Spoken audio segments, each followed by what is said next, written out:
Sejam todos bem-vindos ao nosso Pode Isso, Doutoras! O podcast que vai trazer para você muita informação, muito conhecimento. E hoje com o tema sobre preconceitos e estigmas contra a pessoa portadora de deficiência. E temos uma convidada especial, né, doutora Érica? Isso, estamos recebendo hoje a doutora Jadielma Lima Barros. Ela que é psicóloga, psicóloga hospitalar, psicoterapeuta do luto e neuropsicóloga. Queria agradecer a sua presença, Jade. Né, Kati? É um grande prazer estar com você aqui. Uma psicóloga que vai fazer de referência para muita gente que está nos assistindo, porque a gente sabe que o portador com deficiência não é necessariamente inválido, é uma pessoa capaz, que pode também ser inserido no mercado de trabalho, que pode também estudar, que pode também agregar muito na vida das outras pessoas, como a senhora vem agregando. Eu gostaria de saber o que lhe fez escolher a psicologia e qual foi o caminho que você traçou para você ser hoje essa psicóloga renomada, essa pessoa que ajuda outras pessoas e que não ficou e que não se limitou através da sua deficiência. Pelo contrário, você, através dessa deficiência, conseguiu alcançar e almejar uma gama grande de coisas que você vai fazendo diariamente, né? E também ajudando as outras pessoas. Me conte um pouco. Eu agradeço pelo convite. É um prazer estar aqui com vocês. Então, desde sempre que eu me recorde, desde quando eu era criança, que eu sempre quis ser psicóloga. Por morar no interior, eu não conseguia fazer psicologia lá, porque o curso só tinha durante o dia e eu trabalhava. Então, eu fui tentando fazer outros cursos, mas psicologia sempre ficou ali como uma prioridade sempre que eu tivesse a oportunidade, né? O escutar um outro, eu digo que sempre foi algo muito forte em mim, de olhar para o outro e de saber que todos nós sempre temos a necessidade de falar alguma coisa e muitas vezes não conseguimos falar para os de dentro de casa, pela minha própria experiência, né? Tive uma doença com 11 anos de idade, até os 11 anos de idade eu era uma criança normal, digamos assim, sem nada fisicamente. A partir daí começou alguns sintomas e nesse processo, vários sintomas, várias dores, fui perdendo o ritmo, ficando mais cansada e algumas angústias dentro de mim ia passando, só que eu não conseguia, na verdade eu não tinha ninguém ali para falar, até porque nem eu mesma sabia o que eu estava sentindo. E a partir do meu próprio processo de busca para entender o que era que estava acontecendo, eu fui percebendo que, diante de tantos hospitais e tantas internações que eu passei, a necessidade que o outro tem de escuta e de ser falado. E eu sempre fui aquela pessoa que falava pelos cotovelos, como se fala lá no interior, né? E nisso daí eu fui me identificando muito forte com a psicologia. E aí eu fui aproveitar as oportunidades que a vida foi me dando para, enfim, agarrar o meu sonho e colocar ele em prática, que é ser psicóloga. Mas desculpa. Mas quando... Eu vou interromper a doutora Érica. Mas quando você aceitou a psicologia, que você começou... Onde você encontrou mais dificuldade? No acesso à escola, ao ensino fundamental, ao ensino médio ou na faculdade? Porque a gente sabe que nós vivemos numa sociedade que não tem acessibilidade, não é preparada para tratar os diferentes, né? E nem tão pouco os iguais. A gente sabe que a sociedade que a gente tem, a parte estrutural também, a estrutura que o Estado oferece, ele é muito falho. E eu gostaria de saber, assim, qual foi a sua maior dificuldade? Foi na escola com acessibilidade ou foi na faculdade? Na verdade, foi na faculdade. Na época da escola, sendo eu do interior, eu acredito muito que as pessoas do interior, nem todas têm muito conhecimento, acesso a conhecimento, mas têm muita sensibilidade, né? Então, assim, eu até os 11 anos andava normal e tudo. Com 11 anos eu comecei a ter mais dificuldades. Precisei parar de estudar, porque eu iniciei um tratamento. Então, eu sempre digo que eu parei de estudar andando e voltei para a escola de cadeira de roda. Então, assim, fiquei 10, 11 anos de cadeira de roda. E aí eu terminei o ensino fundamental e terminei o ensino médio, mas por conhecer todos da escola, eu tive muito acolhimento nesse retorno dos próprios alunos, da diretoria, dos professores. Na minha fase, na verdade, de ensino fundamental e médio, eu não me recordo de grandes dificuldades, né? E aí eu voltei a andar. O que tinha dificuldade lá no interior era a questão de tratamento. Então, para que eu terminasse o ensino médio, eu precisava também fazer o tratamento. Então, eu vinha para Maceió 3 vezes na semana, segunda, quarta e sexta, de manhã, fazia hidroterapia na Defal, voltava para Palmeira para estudar à tarde. Então, foi 2 anos assim. 2h30 para ir, 2h30 para voltar. Para ficar 40 minutos na hidroterapia. Ô, Jade, e qual o seu diagnóstico? O meu diagnóstico é raquitismo renal hipofosfatêmico. É uma doença hereditária, tem perda de fósforo e carência de vitamina D. Então, tem esse gasto, né, do fósforo, essa perda do fósforo e a carência da vitamina D, então ela meio que atrofia as articulações. Quando eu adoeci, eu já tinha essa estatura, então não tenho desenvolvimento, tem a atrofiação. Por isso que, quando eu fiquei de cadeira de rodas, final da infância, adolescência, início da fase adulta, então o meu corpo ele se desenvolveu sentada, digamos assim. Então, poderia ter feito cirurgias, mas era mais uma cirurgia para correção estética. Não era para uma condição melhor de saúde mesmo. Então, eu optei por não fazer. Entendi. Jade, a gente sabe que os direitos básicos de todo cidadão, saúde, educação, lazer, isso é básico, todo mundo sabe, direito de todos. E qual foi a dificuldade, né, nesses direitos básicos que você encontrou enquanto pessoa com deficiência? Qual foi a maior dificuldade que você encontrou nesse seu período, tanto enquanto você estava de cadeira de rodas, e até hoje, que possivelmente você encontre?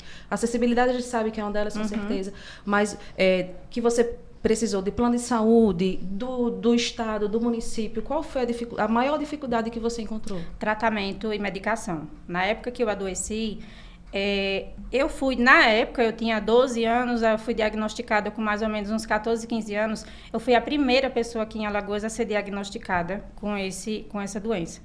A falta de recursos, eu fiquei internada mais de 10, 12 vezes, e cada internação durava em média 20, 30 dias para poder cobrir os exames. Então, assim, foi uma busca muito grande, porque é até interessante, porque todos os exames davam normais. Então, assim, a equipe médica chegou a cogitar coisas que fogem totalmente da ciência, porque foi uma incógnita para eles. Então, em uma última tentativa, houve ali uma coleta de sangue, enviou para fora para poder concluir o diagnóstico.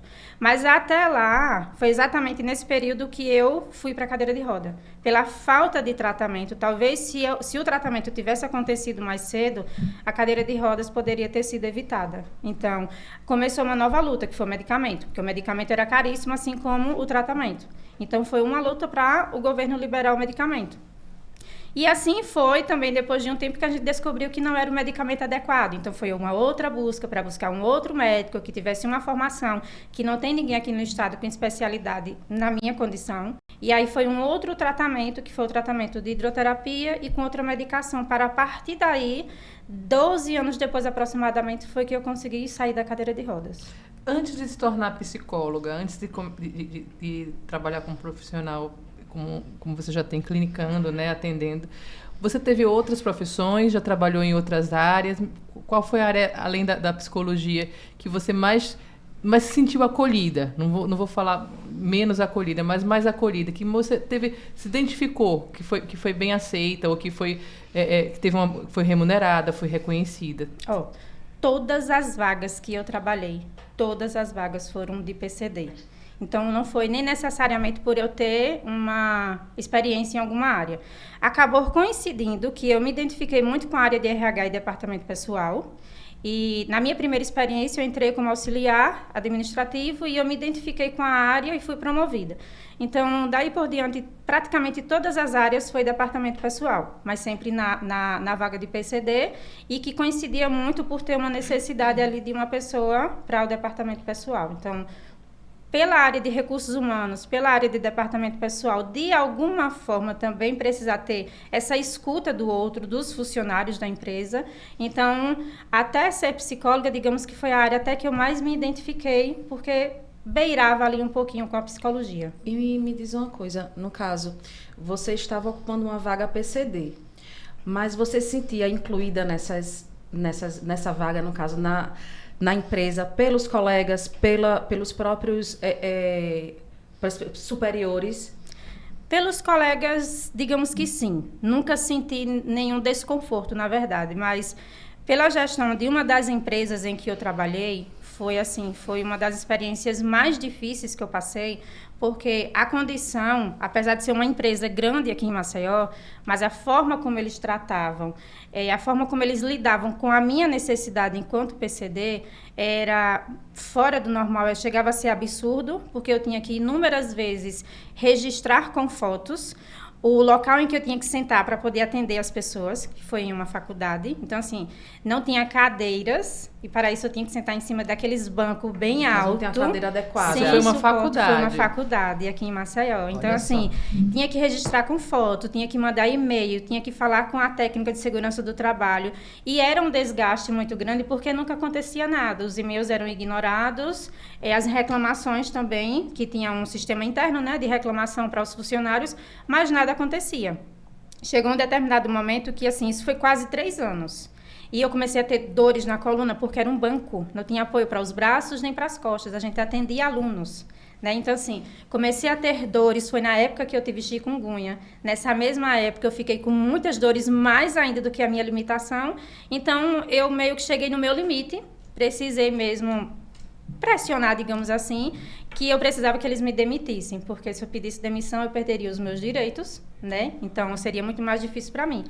E digamos que eu precisei ameaçar eles com as provas que eu tinha, porque eu tinha provas, eu era uma pessoa que fui contratada para a vaga de PCD, mas em momento nenhum eu fui tratada nem respeitada para ter os meus direitos garantidos de forma nenhuma. Então, foi o ponto em que eu precisei chegar mesmo para que eles respeitassem isso. E, no caso, essa empresa específica, aconteceu isso. Em outras empresas aconteceu, ou até atualmente, você, enquanto psicóloga, você percebe algum tipo de preconceito das pessoas que você atende? Porque muitas vezes a gente marca, a gente não vê Isso. a profissional. Então, Exato. então, de repente, quando a pessoa lhe vê pessoalmente, ter aquela, não, eita, eu não sabia. E achar que por você ser uma pessoa, tipo, medir a profissional que você é pela sua condição. Certo.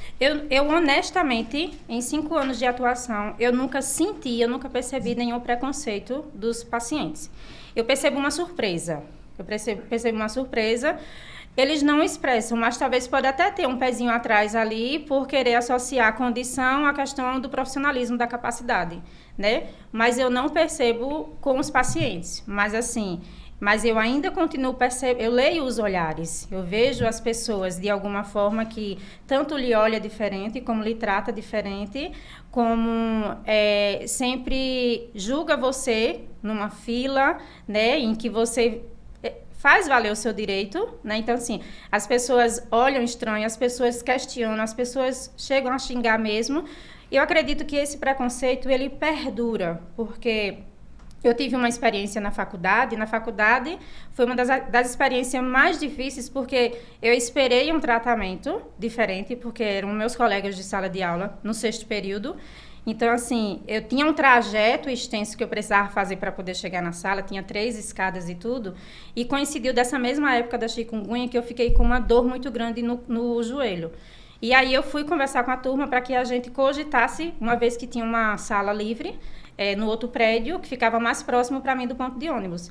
E, assim, 70% da turma não gostou de que a gente precisasse mudar de sala, porque eles disseram que iam perder a socialização que tinha no outro prédio com as pessoas de outro curso.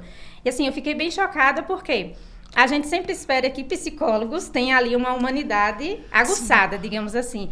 Mas são seres humanos, uma empatia, né? Porque eles estavam mais preocupados em não socializar com os colegas do outro curso do que se colocar no seu lugar, né? Ele estava preocupado com eles mesmos, na verdade, não com o outro. Ele não estava preocupado com o dano que estava ali causando emocional, porque você teria 3 escadas para percorrer, que você teria uma dificuldade, o seu corpo iria doer para você percorrer aquilo tudo, iria doer. E eu trabalhava o dia todo, saía de casa às 6h30 da manhã, à noite ia para a faculdade, então assim, a gente já está, né, só ali no limite mesmo. E aí eu cogitei trancar algumas disciplinas para diminuir os dias de aula, mas aí 2 amigos não deixaram de jeito nenhum, disseram que ia fazer, que eu tinha que fazer valer aquilo que era um direito meu, porque eu fiquei 6 meses, 6 períodos ali sem exigir nada, e ali era realmente uma necessidade. E aí, ainda assim nós conseguimos, mas quando chegou no 10º período, algumas pessoas da turma voltaram com a proposta para a gente voltar para o prédio anterior, para encerrar esse ciclo de socialização. Eu imagino o quanto deve ter sido difícil, né? Todo o percurso seu que você passou e não foi cessado ali, né? Quando você se formou, eu acredito que teve ainda outros impedimentos, até o reconhecimento profissional, pelo seu profissionalismo, né? Não só pela sua condição física. E lembrando que a discriminação ela é proibida pelo Estatuto da Criança, da Pessoa com Deficiência, perdão, e da Constituição Federal também. E eles intitulam também a questão da deficiência, dando exemplificações como são as formas de discriminação. E eu tenho aqui um dado que ele diz que considera discriminação em razão de deficiência toda forma de distinção, restrição ou exclusão que prejudique, impeça ou anule os direitos e liberdades fundamentais da pessoa com deficiência. Eu queria saber de você qual foi a parte mais difícil e que você conseguiu superar e provar que as limitações que você tinha não diminuiria enquanto profissional nem enquanto pessoa. Eu acredito que essa questão da faculdade, para mim, ela foi marcante. Porque, assim, eu estava ali sozinha aqui em Maceió. Minha família é do interior, né? Então, assim, eu tinha que me virar sozinha aqui. Passava o dia trabalhando para a noite ir para a faculdade.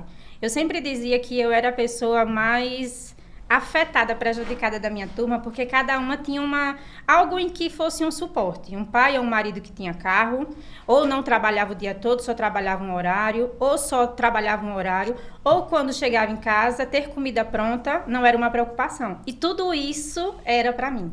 Entendeu? Então, assim, o fato de eu ter superado tudo isso, mais do que eu mostrar para as outras pessoas, é mostrar para mim mesma o quanto eu sou capaz. Porque, assim, apesar da limitação física, tudo o que eu quis fazer na minha vida, eu tenho conseguido fazer.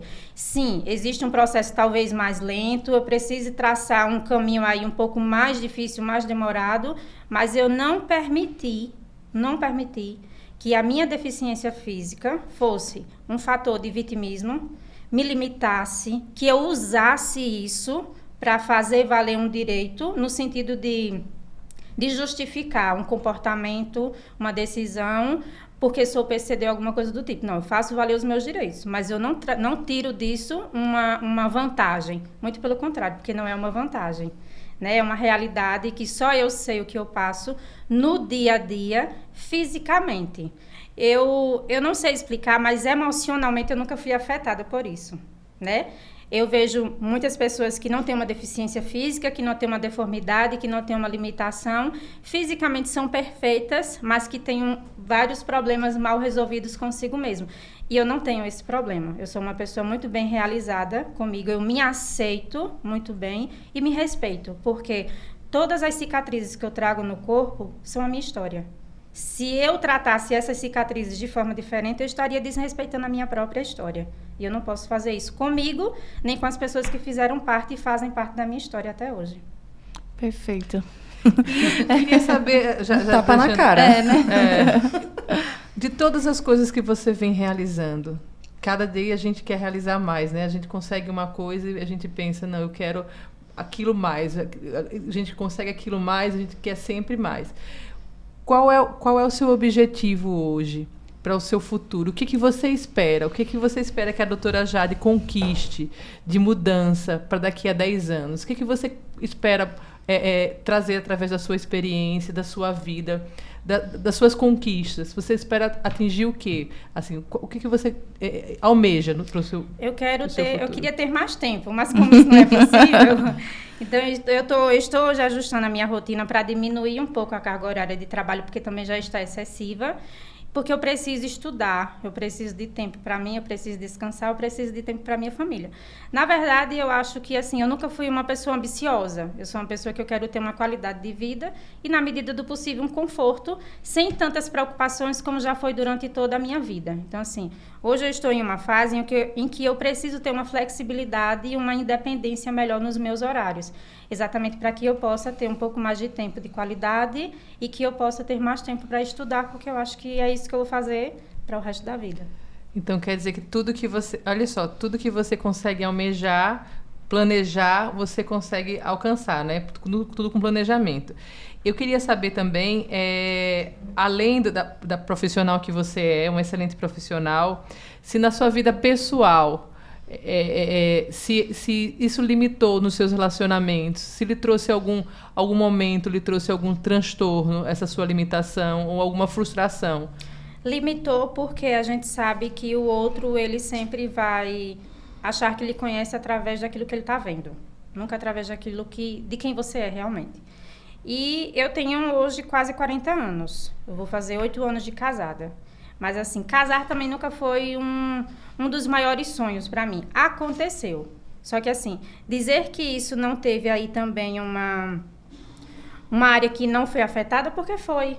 Né? Foi. A gente sabe que o outro, ele precisa muito daquilo que ele olha para poder ele achar que gosta ou não. Então, assim, inúmeras vezes quando eu conhecia alguém, quando eu tinha interesse por alguma pessoa, que eu não permitia nem que a outra pessoa soubesse, porque nesse contexto eu tinha um medo da rejeição. Então, ali eu já meio que não permitia avançar tanto, até para mim era um sofrimento desnecessário, já que eu precisava buscar o preenchimento ali em outras áreas. Mas que sempre tem, até mesmo nas amizades, né? Até mesmo... as poucas amizades que eu tenho hoje são amizades que me respeitam muito, a ponto de muitas vezes eu esquecer até que fisicamente existe algo diferente ali, mas que eu nunca fui tratada por elas de forma diferente. Não pelas atuais, mas pelas antigas sim, por exemplo. Memórias muito fortes que eu tenho, na época do ensino médio, eu tinha amigos na escola, eu era até cupido entre essas amigas e tal. Até hoje tenho 2 casais que estão casados e com filhos até hoje porque eu fui esse cupido. Só que em inúmeros momentos eu percebia que eles tinham ido para a piscina no final de semana, que eles tinham ido para a pracinha, para um show ou para conversar. Só que eu sempre ficava em casa, porque ninguém nunca me chamava. Por quê? Porque para que eu pudesse ir, eles precisavam levar a cadeira, empurrar a cadeira. Né? Então, assim, não julgo, mas que talvez também não fosse a intenção, mas que isso marcava, porque de alguma forma eu era deixada de lado nos momentos que era para ter um lazer, uma recreação, uma diversão. E machuca, né? Muito. Eu servia ali para ser aquela pessoa que era inteligente, que fazia os trabalhos, que era organizada, que ninguém se prejudicava quando estava na mesma equipe comigo. Então, todo mundo, nesse momento, queria ficar na mesma equipe que eu estava.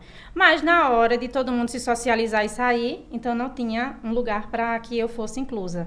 Então, assim, teve vários cenários que sempre teve essa exclusão, né? Nunca houve ali, na verdade, uma abertura para que realmente me aceitasse na condição em que eu estava naquele momento.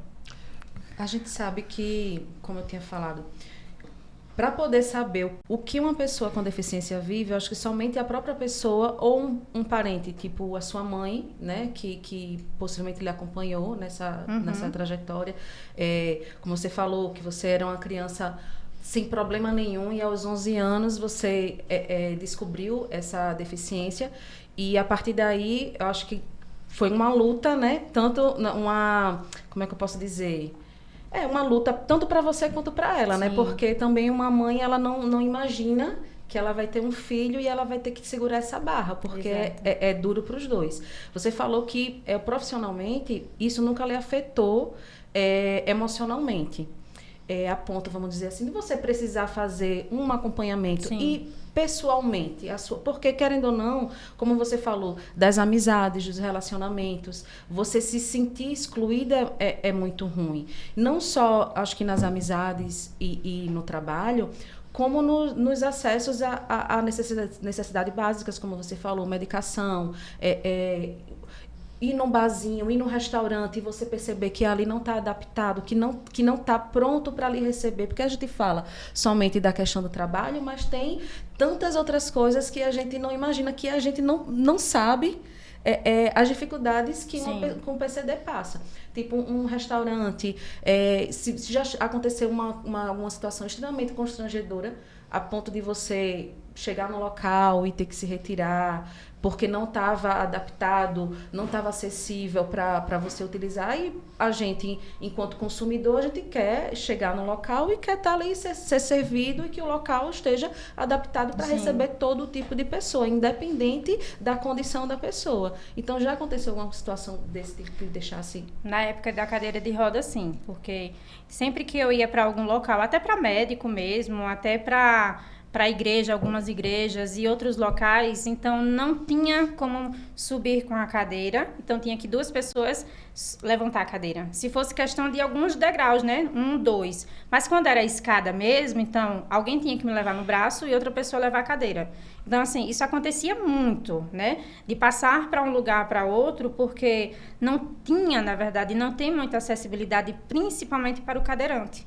Porque, assim, hoje eu não utilizo mais a cadeira de rodas. Então, assim, o limite que eu tenho me permite ter essa movimentação, mesmo que seja uma escada, um primeiro ou segundo andar. Mas, para quem é cadeirante, é muito mais complicado. Para quem usa muleta, é muito mais complicado, porque as pessoas não conseguem perceber a diferença que isso faz para quem precisa de um instrumento para poder se locomover.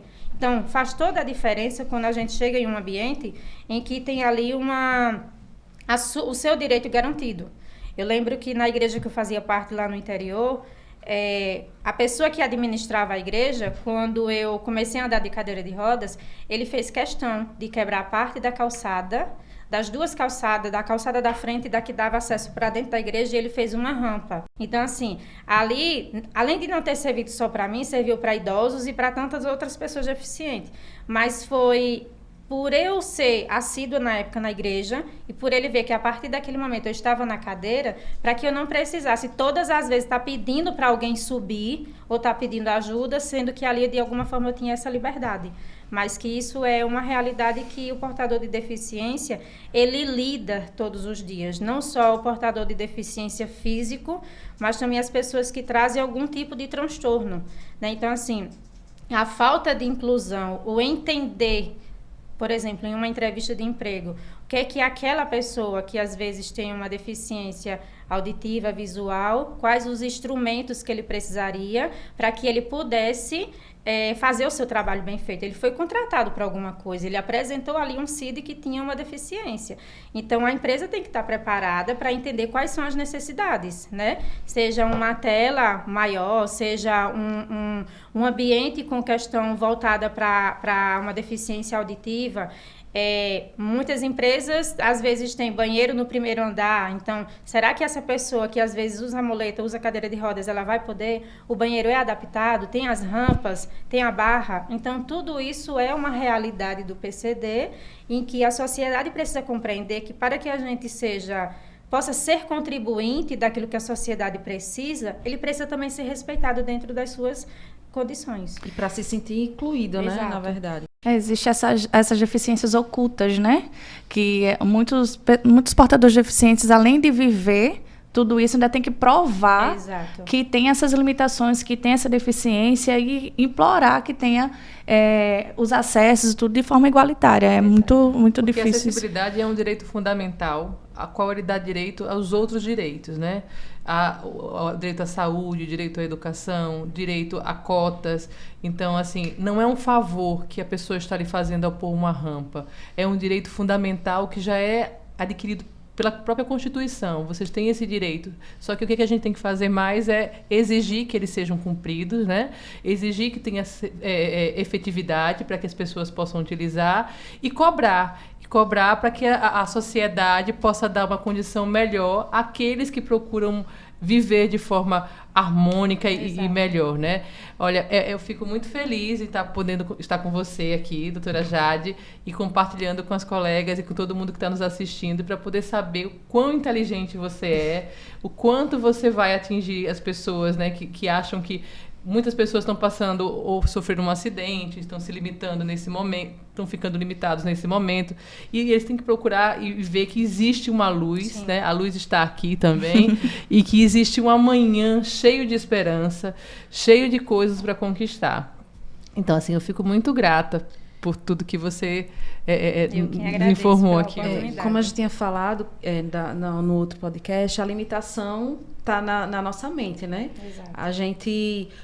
Acho que, na verdade, nós, enquanto sociedade, a gente tem que abrir a nossa mente que as pessoas a Jade, na verdade, ela é um exemplo, né, para que a gente veja que a deficiência, né, a deficiência que ela tem não limita ela para ela ser a profissional que ela era, para ela ser a filha que ela é, a esposa que ela tem uma vida normal e que as pessoas podem ter uma vida normal, óbvio, com as dificuldades do dia a dia que ela tem, que ela precisa ter por questões de saúde, né?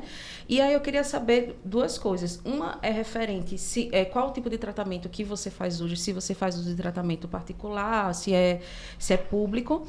E a outra pergunta é referente o tema exatamente, que é o estigma e preconceito. O que lhe incomoda mais no preconceito?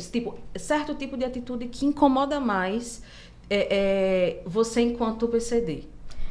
A primeira pergunta, hoje eu tomo um medicamento que é reposição de cálcio e vitamina D, e é um medicamento que eu vou tomar para o resto da vida. Faz fisioterapia? Não faço mais fisioterapia, mas era para fazer, mas eu não faço.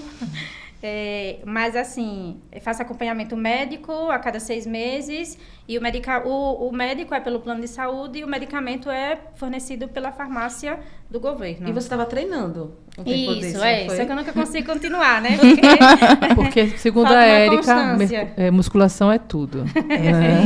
Ela aprendeu. Mas foi ela que tem que fazer musculação. atividade física. Musculação Não, tudo. isso foi... Mas ela é Divisor, influência. né? Mas eu sou psicóloga por... Como é que chama? Indução. Aí eu vou orientar. Kátia, é assim. Aí ela disse que eu incentivo. Mas são bons os incentivos dela. Às vezes eu sou meio que... Ela é Marlene Matos. Marlene Matos. Nós somos apenas as paquitas. Ela é um pouquinho tóxica. Não é porque eu sou exigente, porque eu sou controladora, eu gosto das coisas certas. Marlene.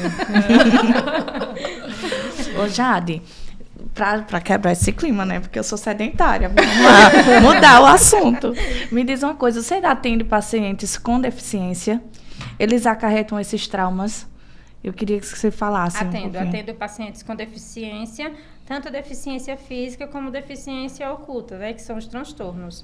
E assim, eu vejo que muitos, quando me procuram, quando descobrem que eu tenho uma deficiência, é como se eles quisessem uma espécie de fórmula mágica, né? Como que eu me formei, como que eu lido. Eu tento passar um pouquinho da minha experiência, mas assim, a experiência ela é única, porque assim, é uma junção, né? Não existe uma fórmula. Eu acredito que eu tive um apoio que foi assim, a base de tudo foi o apoio da minha mãe. Então, assim, ela praticamente deu a vida inúmeras vezes para que eu fosse quem eu sou hoje. Então, assim, quando nós não temos também esse apoio, quando a gente não tem por quem continuar lutando, a gente não consegue desenvolver essa garra, essa força, entendeu? Então, assim, a família, ela faz uma diferença muito grande nesse processo. De qualquer diagnóstico, não só de uma pessoa que vai, a partir dali, carregar uma deficiência, mas qualquer diagnóstico, qualquer coisa que a gente está passando na vida, o acolhimento e o apoio, ele é capaz de transformar, entendeu? O amor, ele gera milagres, na verdade. Jade, nós enquanto advogadas, né, acabamos vivenciando as lutas do cliente, né, principalmente em busca de um benefício assistencial, que muitas vezes são negados administrativamente e tem aquela frustração de querer provar que tem aquela deficiência, muitas vezes daquelas deficiências ocultas. E eu estou sabendo agora que você abriu mão do seu benefício assistencial, que é um exemplo para todos esses nossos clientes que têm algum tipo de deficiência que se limitam apenas àquele valor de benefício assistencial. Aí eu queria que você me dissesse um pouquinho esse relato que você disse, não, estou pronta, não preciso, sou autossuficiente, eu consigo sobreviver do meu próprio trabalho. Vamos deixar esse benefício essencial para uma pessoa que realmente necessite. E, somado a isso, me informar os traumas, né? Que a doutora Érica fez essa pergunta anteriormente. Queria ouvir de você. Eu sempre quis trabalhar, né? Sempre, na verdade, eu fui muito manual. Eu gosto muito de artesanato, eu gosto muito de criar. Então, recebi o benefício porque durante muito tempo foi a única renda lá em casa. Éramos eu, minha mãe e meu irmão. E a minha mãe não tinha como trabalhar porque meu irmão é pequeno, 10 anos mais novo que eu, e eu tinha uma condição que eu não tinha como ficar em casa para ficar com ele. Então, era a nossa renda. E eu saía inventando inúmeras coisas. Vendia coisas de revista, fazia bolsa, aprendia a costurar na máquina, bordava, bijuteria, tudo.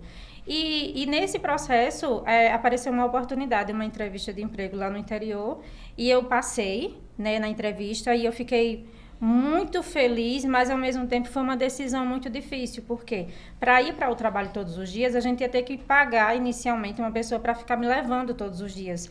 Era uma despesa a mais, porque o salário do emprego e o salário do governo era um salário mínimo. Então, não ia haver diferença, ia haver, na verdade, uma despesa a mais, que era para uma pessoa me levar. Mas, ainda assim, não foi um problema necessariamente para minha mãe, né? Ela disse que as coisas poderiam ficar difíceis, mas que era uma decisão minha. E, na época, e aí eu comecei a trabalhar e a gente deu baixa no benefício, porque poderia, mesmo sendo um direito, realmente está até hoje recebendo. Mas isso também iria me limitar àquilo dali. Eu precisava saber até onde eu poderia chegar através das minhas próprias escolhas e daquilo que eu tivesse capacidade de alcançar, né?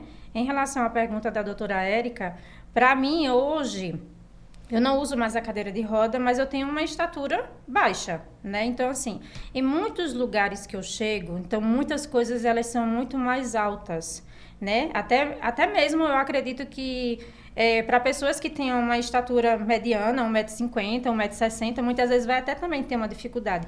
Então, para mim, inúmeras vezes, né? Sempre tenho que pedir ajuda em relação a alguma seção de supermercado, alguma loja, alguma coisa do tipo. Às vezes eu fico constrangida, mas eu sempre tenho o hábito de ultrapassar isso, né? Questão de espelho, questão muitas vezes de fechadura ou qualquer outro item que eu precise, sempre tem lugares que as coisas são muito mais altas do que o normal, né? Bar, restaurante, supermercado, clínica, qualquer lugar, eu percebo que ali, para que eu alcance, eu sempre tenho que estar na pontinha do pé ou pedir para ajuda. Então, assim, não tem também a consciência que não é só para uma pessoa de estatura baixa por conta de uma deficiência, mas também vai ter crianças, muitas vezes, né? Então, vai ter uma pessoa ali, um cadeirante. Então, um balcão, muitas vezes, que é desproporcional para um atendimento. Então, a pessoa não tem ali o direito de ser bem recebida, bem acolhida, porque o balcão é totalmente desproporcional, não estão preparados para receber uma pessoa, um cadeirante ou um PCD de estatura pequena. E existe alguma fala de alguém, das pessoas, quando se refere à pessoa com deficiência, que lhe incomoda extremamente? Existe uma fala que ela é bem antiga, né? Que é o ser aleijado, que a gente escuta muito. Eu escutei muito isso, muito. Hoje em dia eu não escuto mais, não em relação a mim. Eu acho que eu precisei levantar uma espécie de mecanismo de defesa que eu não permito mais ninguém me desrespeitar nem me destratar. Como pessoa, como profissional, como nada. Eu sempre tenho o hábito de colocar um limite. Então, eu acho que as pessoas, de alguma forma, acabam sentindo isso. Mas eu escuto inúmeras vezes. Exatamente por ser psicóloga, eu escuto os termos absurdos e pejorativos quando vão falar de uma pessoa que tem autismo, de uma pessoa que tem uma deficiência intelectual, de uma pessoa que tem uma demência ou qualquer outro transtorno, em que as pessoas vão saindo, colocando rótulos nas pessoas que eu nem gosto de pronunciar, e assim, só que é por maldade, muitas vezes. Pouquíssimas pessoas seria por falta de conhecimento, porque o que a gente mais tem hoje é acesso a meio de informação, seja televisão ou internet. O que não falta hoje é acesso a conhecimento. Então, muitas vezes é sim, de forma discriminatória, de forma desrespeitosa, e até mesmo para querer rebaixar e humilhar a pessoa ali na sua condição. E para finalizar, né, que a gente está chegando ao fim, a gente queria que você falasse com as pessoas que estão nos ouvindo, desse uma mensagem, não para as pessoas com deficiência também, e para todas as outras pessoas, para que venham pensar mais antes de ter falas e comportamentos, né, e atitudes preconceituosas, para a gente trazer realmente esse tema, né, que é preconceito e estigma para a pessoa com deficiência. Eu queria que você falasse, você pode falar para a câmera para cá, fique à vontade. Eu acredito que para toda relação precisa existir respeito, Até mesmo para uma pessoa que eu estou acabando de conhecer, se eu não conheço o outro, eu tenho que perguntar como a pessoa quer ser tratada, como ela quer ser chamada, quem é ela. E assim, uma deficiência física, ela é visível. Então assim, a partir do momento que eu vejo uma condição física diferente, não só na condição de PCD, mas às vezes uma pessoa que está sobrepeso, às vezes uma pessoa que é negra, que é tido como preconceito, como racismo, uma pessoa que eu sempre gosto de usar o termo foge do padrão, digamos assim. Tratar o outro, independente da condição da pessoa, com respeito, é o mínimo que nós podemos oferecer a todos.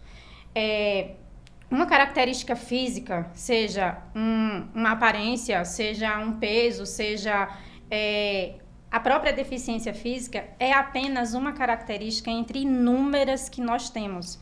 A partir do momento que eu limitar o outro por conta de uma característica, e até mesmo por conta de uma limitação física, auditiva, visual, eu estou sendo desrespeitoso e desconsiderando a inteligência que o outro tem, a capacidade que todos nós temos. Nós sempre seremos bons em alguma coisa. Não precisa que eu seja boa em tudo, que você seja boa em tudo. Se a gente tiver a oportunidade de aperfeiçoar aquilo que a gente sabe fazer, cada um vai exercer o seu talento, vai saber conquistar o seu espaço e também vai dar o respeito ao outro, que é o que, no mínimo, nós merecemos, é ser tratados com respeito. Então, tem uma frase na psicologia que é de um teórico que eu gosto muito, que ele fala muito que a gente precisa muito deixar a técnica de lado e tratar o outro apenas como ser humano, independente de qualquer coisa. É uma alma humana, é um outro ser humano, que às vezes está ali na minha frente, mas que muitas vezes eu não sei nada da história do outro. Então, eu tenho que olhar muito além daquilo que os meus olhos físicos podem enxergar, que é que tem um ser humano ali digno de todo acolhimento e respeito. Perfeito. Obrigada, Jade. Obrigada, menina. Que esse vídeo, né, e as palavras da Jade sirva, né, de lição, né, e de exemplo para muitas pessoas, né, Jéssica?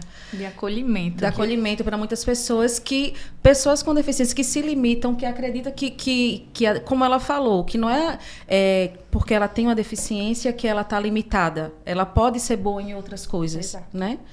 E a inspiração que seja atendida e acolhida por todos, porque você não só inspira aquele que tem a deficiência, inspira a gente também que não possui nenhuma deficiência física aparente, mas que tem essa vontade de